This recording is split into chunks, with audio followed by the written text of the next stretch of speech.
યાત્રાધામ સોમનાથ નજીકની હોટેલ અને રેસ્ટોરન્ટમાં આકસ્મિક ચેકિંગ કરવામાં આવ્યું। ફૂડ એન્ડ રેવન્યુ વિભાગે આકસ્મિક ચેકિંગ કર્યું। હોટેલ, ગેસ્ટ હાઉસ સહિતના ધમધમતા કિચનોની તપાસણી કરવામાં આવી છે। હોટેલમાં ચાલતા કિચનના ફૂડ લાયસન્સ ન હોવાથી તેઓને નોટિસ પણ ફટકારવામાં આવી।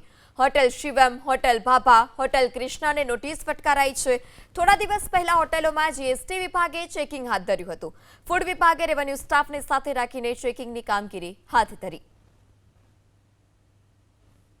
એમાં અમુક હોટલ છે રેસ્ટોરન્ટ ધરાવે છે અને અમુક હોટલ છે એમાં રેસ્ટોરન્ટ નથી હોતું પણ એમાં કિચન હોય છે। તો સદર હોટલના રેસ્ટોરન્ટના કિચનની આજરોજ આકસ્મિક તપાસ કરવામાં આવેલ છે। તેનું કારણ એ છે કે હમણાં ગીર સોમનાથ જિલ્લામાં થોડોક સમય પહેલા જ એક ફૂડ પોઈઝનિંગની ઘટના બનેલ હતી। તો આવી ફૂડ પોઈઝનિંગની ઘટના બહારથી આવતા યાત્રાળુઓમાં અને ગીર સોમનાથના લોકોમાં પણ જો ન બને, બીજી વાર ન બને તે હેતુથી આજરોજ આ આકસ્મિક ચેકિંગ હાથ ધરવામાં આવેલ છે।